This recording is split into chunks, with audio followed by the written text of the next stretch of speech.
Namanya bukan Pancadharma, tetapi saya namakan ini dengan petunjuk seorang teman kita ahli bahasa. Namanya ialah Pancasila.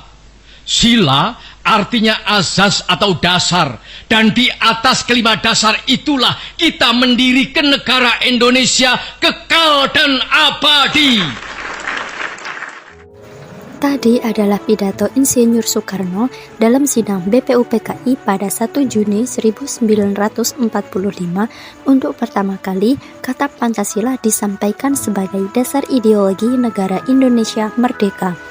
Tapi setelah Pancasila diresmikan sebagai dasar negara, serangkaian ancaman dan dinamika baik dari dalam negeri maupun luar negeri terus menguji ketahanannya. Pada kali ini, saya akan membahas perkembangan Pancasila dalam konteks sejarah dari masa ke masa. Masa revolusi fisik. Pada periode revolusi fisik ditandai oleh tantangan berat baik dari segi eksternal maupun internal yang menghambat terwujudnya kedaulatan penuh dan pelaksanaan dasar negara. Beberapa tantangan eksternal yaitu agresi dan infiltrasi asing, agresi militer Belanda I, agresi militer Belanda II, perundingan diplomasi yang rumit, dan pembentukan RIS atau Republik Indonesia Serikat. Sedangkan tantangan internalnya meliputi situasi ekonomi dan politik yang kacau, ancaman disintegrasi atau pemberontakan, PKI Madiun, DITII, dan transisi bentuk negara peralihan dari NKRI menjadi RIS. Dalam tantangan-tantangan ini, Pancasila menjadi fondasi ideologis yang sah bagi perjuangan kemerdekaan dan pengakuan kedaulatan.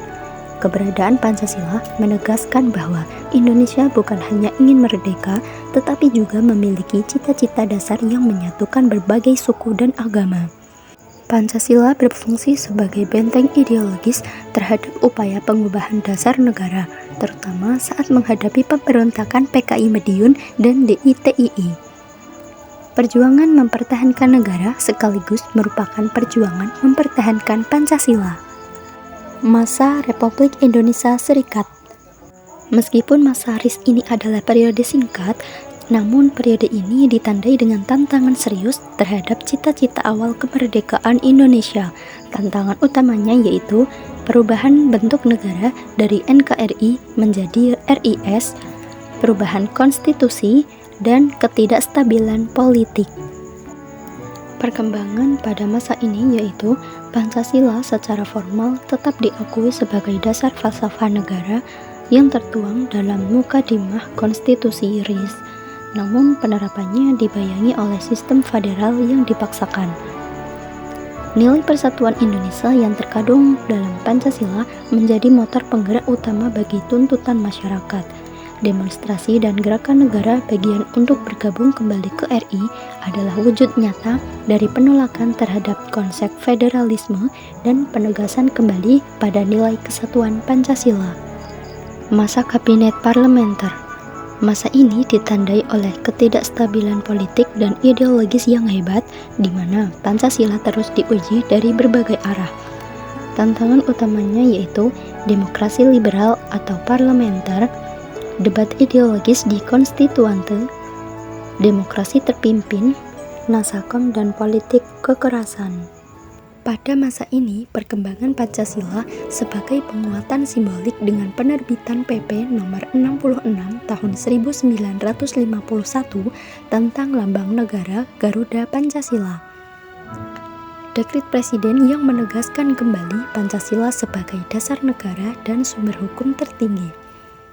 Peristiwa G30S atau PKI yang menjadi momen kritis yang membuktikan bahwa kesaktian Pancasila sebagai ideologi negara yang tak tergantikan. Masa Orde Baru. Masa Orde Baru merupakan periode yang ditandai dengan upaya sistematis oleh negara untuk memurnikan sekaligus menginstitusionalkan Pancasila sebagai ideologi tunggal.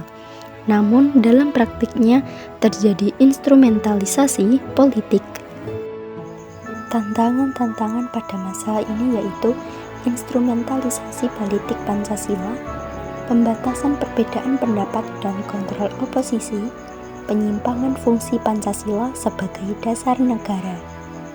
Perkembangan Pancasila pada masa Orde Baru yaitu penyatuan rumusan resmi Pancasila, penetapan P4 dan penataran wajib, asas tunggal Pancasila, fungsi ganda Pancasila sebagai dasar negara dan alat kontrol politik, pembentukan manusia Pancasila.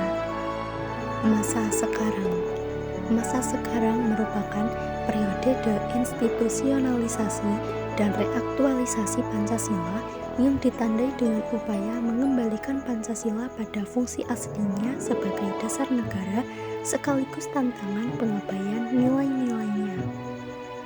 Tantangan pada masa ini yaitu penghapusan P4, pengabaian pendidikan formal, gejolak sosial dan politik.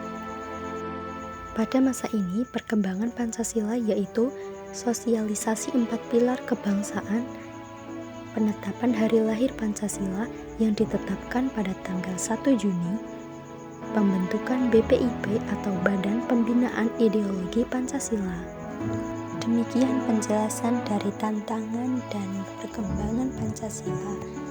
Dapat disimpulkan bahwa Pancasila telah mengalami berbagai tantangan dan perkembangan sepanjang sejarah Indonesia. Pancasila berperan penting sebagai pemersatu bangsa, dasar negara, dan ideologi yang membimbing kehidupan bernegara. Meskipun pernah mengalami penyimpangan, Pancasila tetap menjadi landasan moral dan filosofis bagi bangsa Indonesia.